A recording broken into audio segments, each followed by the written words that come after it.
वाहेगुरु जी का खालसा वाहेगुरु जी की फतेह। दंडोत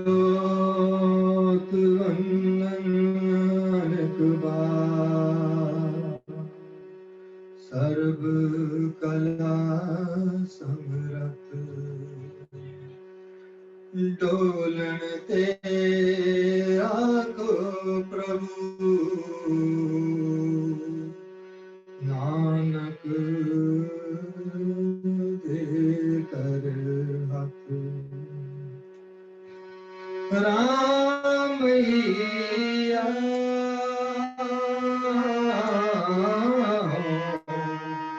बारिक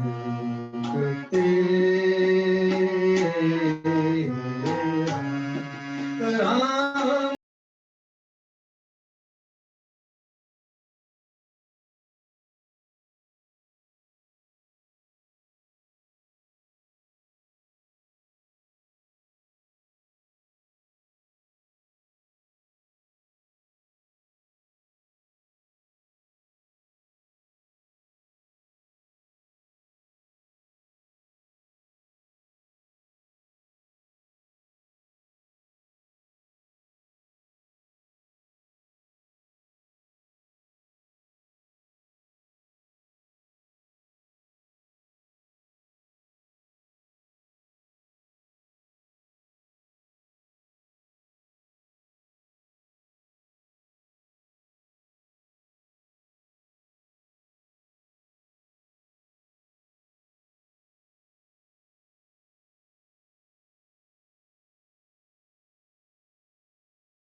सुत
वाहिगुरु जी का खालसा वाहिगुरु जी की फतेह।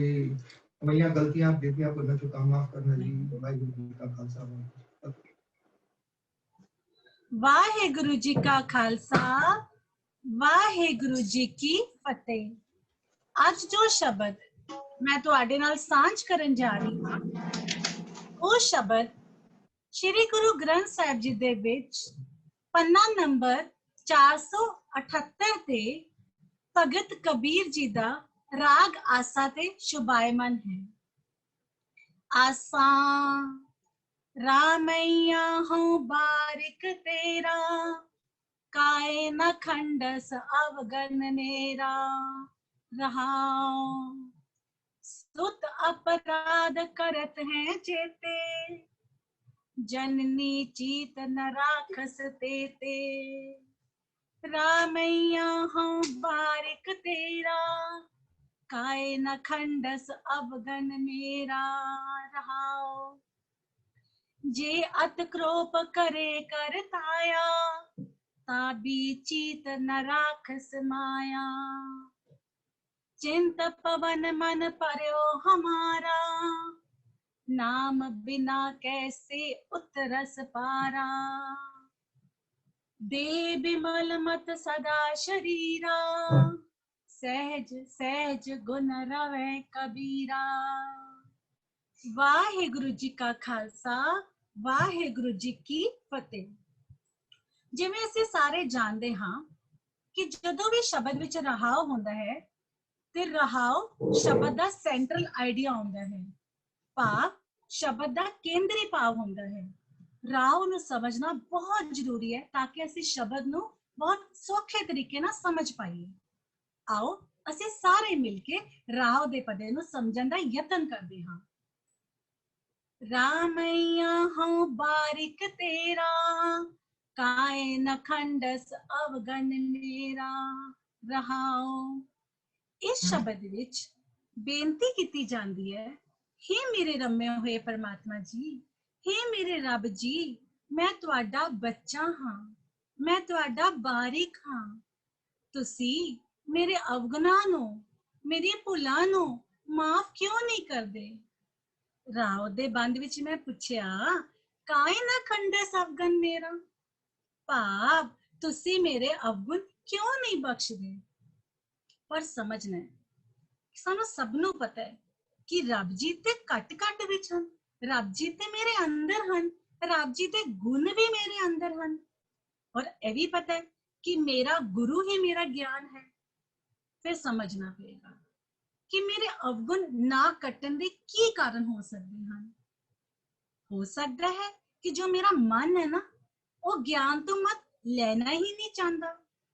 ਇਹ ਵੀ ਹੋ ਸਕਦਾ ਹੈ ਕਿ ਮੇਰੇ ਜੋ ਅਵਗੁਣ ਮੈਂ ਆਪਣੇ ਅੰਦਰ ਪਛਾਣ ਹੀ ਨਹੀਂ ਪਾ ਰਹੀ ਹਾਂ, ਭਾਵ ਮੈਂ ਆਪਣੀ ਸਵੈ ਪਰਚੋਲ ਕਰ ਹੀ ਨਹੀਂ ਪਾ ਰਹੀ ਹਾਂ, ਸੈਲਫ ਇੰਟਰੋਸਪੈਕਸ਼ਨ ਕਰ ਹੀ ਨਹੀਂ ਪਾ ਰਹੀ ਹਾਂ। ਇਹ ਵੀ ਹੋ ਸਕਦਾ ਹੈ ਕਿ ਮੈਂ ਰੱਬ ਜੀ ਨੂੰ ਕਿਤੇ ਰਸਮ ਪੂਰਤੀ ਜਾਂ ਦੁਨਿਆਵੀ ਤਲ ਤੱਕ ਸੀਮਿਤ ਰੱਖਿਆ ਹੋਵੇ, ਮੈਂ ਉਹਨਾਂ ਨੂੰ ਤਾਂ ਹੀ ਯਾਦ ਕਰਦੀ ਹੋਵਾਂ। ਬਾਣੀ ਦਾ ਬੜਾ ਪਿਆਰਾ ਫਰਮਾਨ ਹੈ, ਗੁਰੂ ਪਾਤਸ਼ਾਹ ਸਮਝਾਉਂਦੇ ਹਨ, ਮੇਰੇ ਰਾਮ ਹਮ ਬਾਰਿਕ ਹਰ ਪ੍ਰਭ ਕੇ ਹੈ ਆਣੇ। ਤਨ ਤਨ ਗੁਰੂ ਗੁਰ ਸਤਗੁਰ ਪਾਂਡਾ, ਜਿੰਦ ਹਰ ਉਪਦੇਸ਼ ਦੇ ਕੀਏ ਸਿਆਣੇ। ਹੀ ਰਮੇ ਹੋਏ ਰੱਬ ਜੀ, ਅਸੀਂ ਤੁਹਾਡੇ ਇਆਣੇ, ਭਾਵ ਬੇਸਮਝ ਬੱਚੇ ਹਾਂ। ਪਰ ਸਾਡਾ ਹਾਲ, ਸਾਡੀ ਦਿੱਕਤ ਪਤਾ ਕੀ ਹੈ, ਅਸੀਂ ਗਿਆਨ ਤੋਂ ਸਿੱਖਿਆ ਲੈਣਾ ਹੀ ਨਹੀਂ ਚਾਹੁੰਦੇ। ਹੁਣ ਇੱਥੇ ਅਸੀਂ ਇੱਕ ਉਦਾਹਰਨ ਨਾਲ ਸਮਝਾਂਗੇ। ਜਿਵੇਂ ਕਿ ਯਾਤਰੀ ਹੁੰਦਾ ਹੈ, ਠੀਕ ਹੈ, ਉਸਨੇ ਆਪਣੀ ਅਗਰ ਮੰਜ਼ਿਲ ਪਹੁੰਚਣਾ ਹੁੰਦਾ ਹੈ ਤੇ ਉਹ ਕੀ ਕਰਦਾ, ਜਦੋਂ ਜਾ ਰਿਹਾ ਹੁੰਦਾ ਨਾ, ਉਹ ਰਸਤੇ ਵਿੱਚ ਕਨਫਿਊਜ਼ ਹੋ ਜਾਂਦਾ, ਰਸਤਾ ਭੁੱਲ ਜਾਂਦਾ। ਹੁਣ ਉਹ ਕਿਸੇ ਨੂੰ ਪੁੱਛਣ ਦਾ ਯਤਨ ਕਰੇਗਾ, ਹੁਣ ਉਹ ਪੁੱਛ ਵੀ ਲੈਂਦਾ ਹੈ, ਠੀਕ ਹੈ। ਹੁਣ ਪੁੱਛਣ ਤੋਂ ਬਾਅਦ ਅਗਰ ਉਹ ਫੋਲੋ ਨਹੀਂ ਕਰੇਗਾ, ਕੀ ਉਹ ਆਪਣੀ ਮੰਜ਼ਿਲ ਪਹੁੰਚੇਗਾ? ਬਿਲਕੁਲ ਨਹੀਂ। ਅਸੀਂ ਹੁਣ ਆਪਣੇ ਅੰਦਰ ਝਾਤੀ ਮਾਰੀਏ ਕਿ ਸਾਡਾ ਹਾਲ ਹੈ ਨਹੀਂ ਕਿ ਰੱਬ ਮੇਰੇ ਅੰਦਰ ਹੈ, ਅਸੀਂ ਸਮਝਿਆ ਗੁਣ ਮੇਰੇ ਅੰਦਰ ਹੈ, ਗਿਆਨ ਮੇਰੇ ਅੰਦਰ ਹੈ, ਕਿ ਮੈਂ ਉਸਨੂੰ ਫੋਲੋ ਕਰ ਰਹੀ ਹਾਂ? ਬਿਲਕੁਲ ਨਹੀਂ। ਫਿਰ ਮੈਂ ਕਿਸ ਤਰ੍ਹਾਂ ਆਪਣੀ ਮੰਜ਼ਿਲ ਪ੍ਰਾਪਤ ਕਰਾਂਗੀ? ਜੋ ਗੋਬਿੰਦ ਮਿਲਨ ਕੀ ਇਹ ਤੇਰੀ ਬਰੀਆ, ਮੈਂ ਕਿਵੇਂ ਪ੍ਰਾਪਤ ਕਰਾਂਗੀ? ਗੁਰੂ ਪਾਤਸ਼ਾਹ ਸਾਨੂੰ ਫਿਰ ਸਮਝਾ ਰਹੇ ਹਨ, ਕਹਿੰਦੇ ਹਨ ਸਤਿਗੁਰ ਨੋ ਸਭ ਕੋ ਵੇਖਦਾ, ਜੇਤਾ ਜਗਤ ਸੰਸਾਰ, ਡਿਠੈ ਮੁਕਤ ਨਾ ਹੋਵੇ, ਜੇਚਰ ਸ਼ਬਦ ਨਾ ਕਰੇ ਵਿਚਾਰ। ਉਹਨੇ ਬੜੇ ਪਿਆਰ ਨਾਲ ਸਮਝਣ ਦਾ ਯਤਨ ਕਰਨਾ ਕਿ ਗੁਰੂ ਪਾਤਸ਼ਾਹ ਸਾਨੂੰ ਕਹਿੰਦੇ ਕਿ ਪੂਰੀ ਦੁਨੀਆ ਬਾਹਰਲੀ ਤੌਰ ਤੇ ਤੁਹਾਡੇ ਦਰਸ਼ਨ ਕਰਨਾ ਚਾਹੁੰਦੀ ਹੈ, ਬਾਹਰਲੀ ਤੌਰ ਤੇ ਅਸੀਂ ਗੁਰੂ ਨੂੰ ਸਭ ਦੇਖਣਾ ਚਾਹੁੰਦੇ ਹਾਂ, ਪਰ ਐਕਚੁਅਲ ਵਿੱਚ ਬਾਹਰਲੀਆਂ ਅੱਖਾਂ ਨਾਲ ਉਸ ਗੁਰੂ ਦੇ ਦਰਸ਼ਨ, ਭਾਵ ਉਸ ਰੱਬ ਜੀ ਦੇ ਦਰਸ਼ਨ ਕੀਤੇ ਹੀ ਨਹੀਂ ਜਾ ਸਕਦੇ। ਦਰਸ਼ਨ ਕਿਵੇਂ ਹੁੰਦੇ ਹਨ? ਕਦੋਂ ਤੱਕ ਨਹੀਂ ਹੋ ਸਕਦੇ ਹਨ? ਜੇਚਰ ਸ਼ਬਦ ਨਾ ਕਰੇ ਵਿਚਾਰ। ਜਦ ਤੱਕ ਅਸੀਂ ਆਪਣੀ ਸੈਲਫ ਇੰਟਰਸਪੈਕਸ਼ਨ ਨਹੀਂ ਕੀਤੀ, ਸਵੈ ਪਰਚੋਲ ਨਹੀਂ ਕੀਤੀ, ਦਰਸ਼ਨ ਹੋ ਹੀ ਨਹੀਂ ਸਕਦੇ। ਅਸੀਂ ਸਾਰੇ ਵੇਖਦੇ ਨਾ, ਬੜੇ ਪ੍ਰਾਊਡਲੀ ਕਹਿੰਦੇ ਆ ਮੈਂ ਗੁਰਦੁਆਰੇ ਗਈ ਸੀ, ਪਤਾ ਮੈਂ ਨਾ ਰੁਬਾਨਾ ਚੁੱਕਿਆ, ਮੈਂ ਦਰਸ਼ਨ ਕਰਕੇ ਆਈ। ਫਿਰ ਕਹਿੰਦੇ ਆ ਸਤਿਗੁਰੂ ਨੂੰ ਸਭ ਕੋ ਵੇਖਦਾ, ਜੇਤਾ ਜਗਤ ਸੰਸਾਰ। ਪਰ ਗੁਰੂ ਸਾਹਿਬ ਕਹਿੰਦੇ ਰਿੰਪਲ ਕੌਰ, ਬਾਹਰਲੀਆਂ ਅੱਖਾਂ ਨਾਲ ਹਰ ਕੋਈ ਦਰਸ਼ਨ ਕਰ ਸਕਦਾ ਹੈ, ਪਰ ਡਿੱਠੇ ਮੁਕਤ ਨਾ ਹੋਵੇ, ਭਾਵ ਬਾਹਰਲੀਆਂ ਅੱਖਾਂ ਨਾਲ ਜਿੰਦੇ ਜੀ ਮੁਕਤੀ ਨਹੀਂ ਮਿਲ ਸਕਦੀ ਹੈ। ਕਿਉਂ? ਜੇਚਰ ਸ਼ਬਦ ਨਾ ਕਰੇ ਵਿਚਾਰ। ਜਿਤਨੀ ਦੇਰ ਤੱਕ ਮੈਂ ਉਸ ਸ਼ਬਦ ਦੀ ਵਿਚਾਰ ਨਹੀਂ ਕੀਤੀ, ਉਸ ਸ਼ਬਦ ਤੋਂ ਮੈਂ ਗਿਆਨ ਨਹੀਂ ਲਿਆ, ਉਸਨੂੰ ਫੋਲੋ ਨਹੀਂ ਕੀਤਾ, ਉਦੋਂ ਤੱਕ ਮੈਨੂੰ ਦਰਸ਼ਨ ਨਹੀਂ ਹੋ ਸਕਦੇ। ਪਰ ਜਿਸ ਦਿਨ ਤੋਂ ਮੈਂ ਸਵੈ ਪਰਚੋਲ ਕੀਤੀ, ਆਪਣੀ ਸੈਲਫ ਇੰਟਰੋਸਪੈਕਸ਼ਨ ਕੀਤੀ, ਮੈਂ ਮੁਕਤੀ ਪਾ ਲਵਾਂਗੀ। ਜਿਵੇਂ ਸਮਝਣ ਦਾ ਯਤਨ ਕਰੀਏ ਕਿ ਜਿਸ ਦਿਨ ਮੈਂ ਮਿੱਠ ਬੋਲਣਾ ਸੁਭਾਅ ਮੇਰੇ ਜੀਵਨ ਵਿੱਚ ਲੈ ਆਈ, ਮੈਨੂੰ ਘੋੜਾ ਬੋਲਣ ਤੋਂ ਮੁਕਤੀ ਮਿਲ ਜਾਏਗੀ।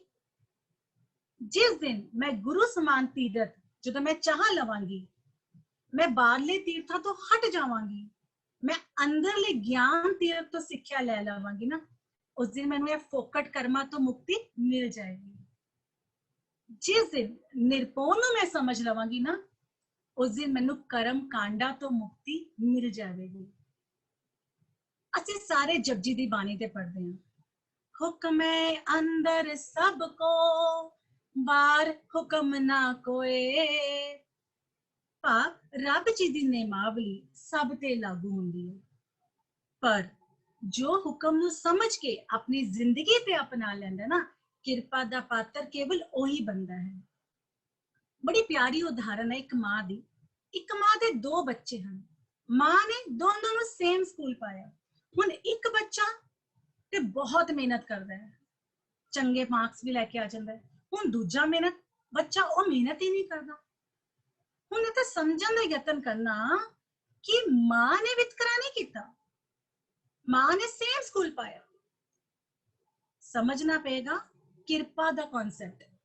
ਕਿਰਪਾ ਦਾ ਪਾਤਰ ਕੌਣ ਬਣਿਆ? ਉਹ ਬੱਚਾ जिसने आप मेहनत की, आप कृपा दा पात्र बने, उसने अपने पाक आप बड़े बनाए। जिसने नहीं मेहनत की थी, मगर अस्सी की कहने नहीं कृपा हो जाएगी तो मैं कर लांगा, और मेरे भाग ही नहीं अच्छे। असी सिर्फ ब्लेम गेम्स खेलते हैं। गुरु पातशाह कहते दद्दे दोष ना देओ किसे, दोष कर्मा अपने आ, जो मैं किया सो मैं पाया, दोष ना दीजिए अवर जना। कि किसी ने मैनू ब्लेम गेम नहीं करनी है, मैनू आप किरपा दा पात्र बनना है, अपने भाग मैनू आप वड्डे बनाने, आप ज्ञान लैके उसनू फॉलो करना है। इत्थों यह समझना है कि मां कदी वितकरा नहीं करती। सेम वे असीं समझांगे जो मेरे रब जी दे नियम है ना, वो भी कदी वितकरा नहीं करते। रब जी ते मेरे अंदर हैं, रब जी दी जोत वो ते मेरे अंदर है। गुरु पातशाह मैनू समझाते हैं, कहते हैं ज्ञान अंजन मोको गुर दीना, राम नाम बिन जीवन मन हीना रहाओ। हुन मेरे अंदर रब जी ने ज्ञान बख्शिया है, ज्ञान अंजन बख्शिया है, पर मैं अपनी हालत किस तरह बना ली है? राम नाम बिन जीवन मन हीना। इसलिए पता है क्या होया? मेरी हालत एक बच्चे वांग हो गई है, पाप बारीक चंचल वाली हालत हो गई है। मेरा जो स्वभाव है ना, राम नाम बिन जीवन मन हीना वाला हो गया है। क्योंकि मैं अपने विकार, मैं अपने अवगुण खत्म ही नहीं करदी पई हां। जो अक्ल मैनू रब जी ने बख्शी सी, खंडस करन दा ज्ञान मैनू बख्शिया सी, पर पता होया कि मैं अपना सुभाव ना एक बच्चे वांग बना लिया ते मेरी हालत हम बारीक हर प्रभ के है ए आने वाली हो गई। गुरु पांडा जो उपदेश दे रहे सी ना, वो मैं अपनाया ही नहीं। इस करके मैं अपने अवगुण खंडस कर ही नहीं पाई। आओ अगे समझते हैं कि भगत कबीर साहब सानू हुण पहले पदे ते की समझा रहे हैं। सुत अपराध करत है जेते, जननी चीत न राखस तेते। सुत मतलब होंदा है बच्चा, एक बच्चे की गल हो रही तां इत्थे औंकड़ लगी है। अपराध मतलब गलतियां, जननी मतलब मां। ਅਸੀਂ ਵੇਖਦੇ ਹਾਂ ਕਿ ਜਦੋਂ ਇੱਕ ਬੱਚਾ ਬਹੁਤ ਗਲਤੀਆਂ ਕਰਦਾ ਜਾਂ ਗਲਤੀਆਂ ਵੀ ਕਰਦਾ ਨਾ, ਤੇ ਮਾਂ ਉਸ ਦੀ ਗਲਤੀਆਂ ਨੂੰ ਹਮੇਸ਼ਾ ਮਾਫ ਕਰ ਦਿੰਦੀ ਹੈ। ਮਾਂ ਚੇਤੇ ਵੀ ਨਹੀਂ ਰੱਖਦੀ ਹੈ। ਇਹੀ ਸੁਭਾਅ ਮੇਰੇ ਰੱਬ ਜੀ ਦਾ ਹੈ। ਨਿਰਮਲ ਭਾਵ मतलब जिस नाल प्यार करते हैं ना, उसको माफ कर देंगे हैं। ਅਸੀਂ ਸਾਰੇ पढ़ते हैं, जैसा बालक पाए सुभाई, लख अपराध कमावे। कर उपदेश चिड़के बहु भांति, बोर पिता गल लावे। पिछले अवगन बख्श ले प्रभ, आगे मार्ग पावे।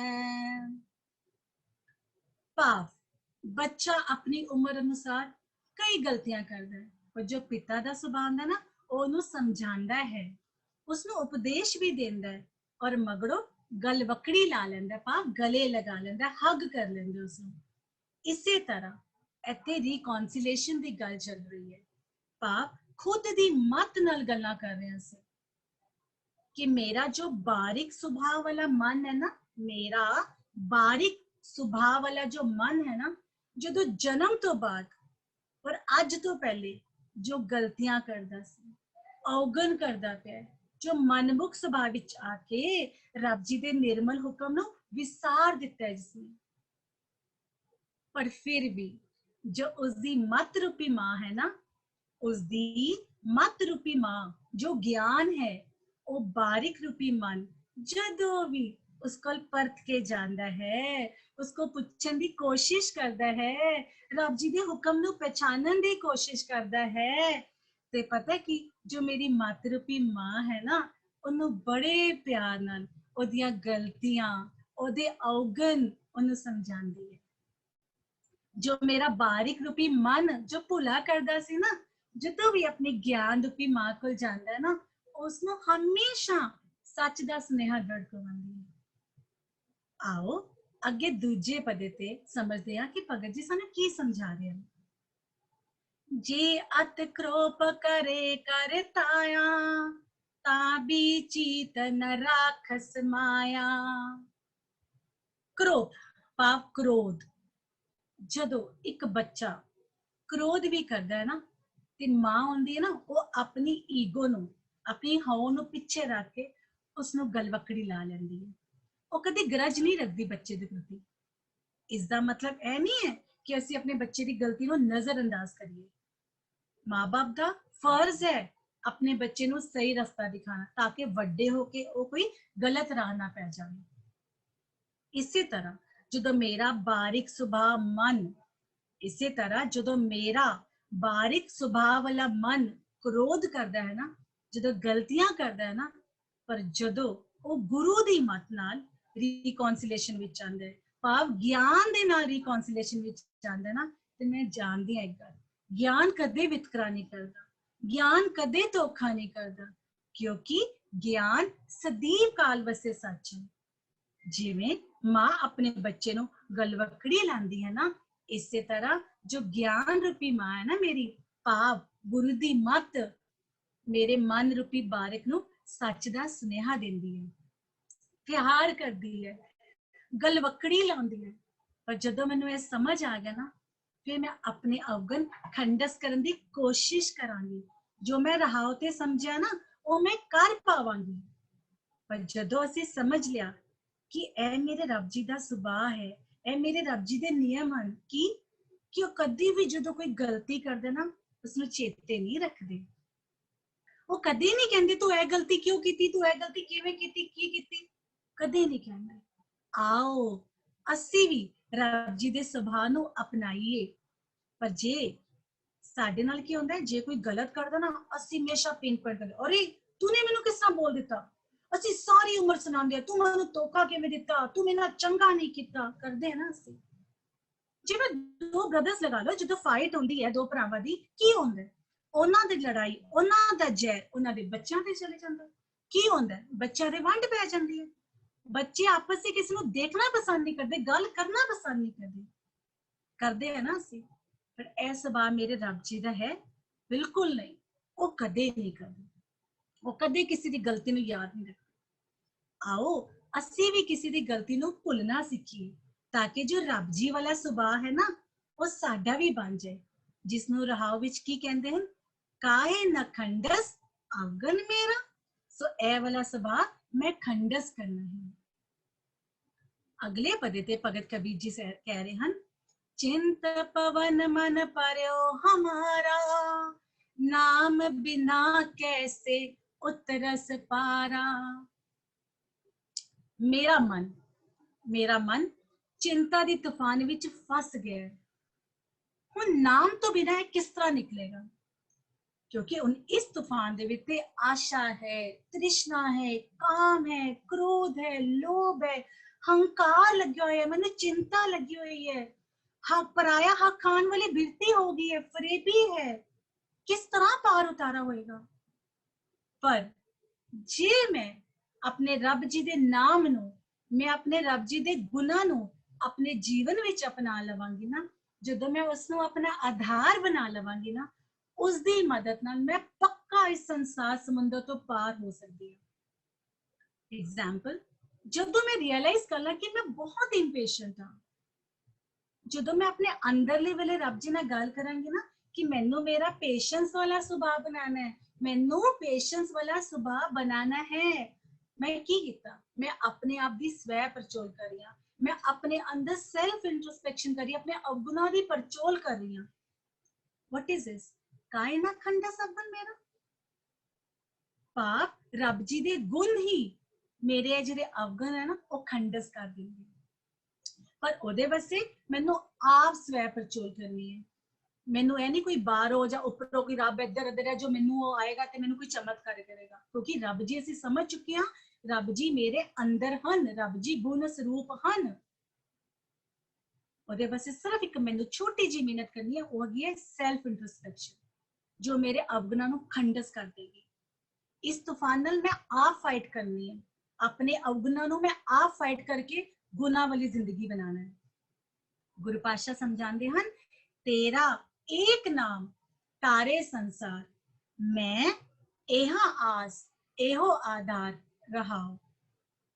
कि तेरा जरा एक नाम है ना, लॉज ऑफ नेचर, और मेरा सारा संसार भाव मेरी अंदरली सृष्टि नू तार सकता है, भाव मेरी इंद्रियां नू, मेरी अखां, नक, कान, जुबान सब कुछ तारन दी समर्था रखता है।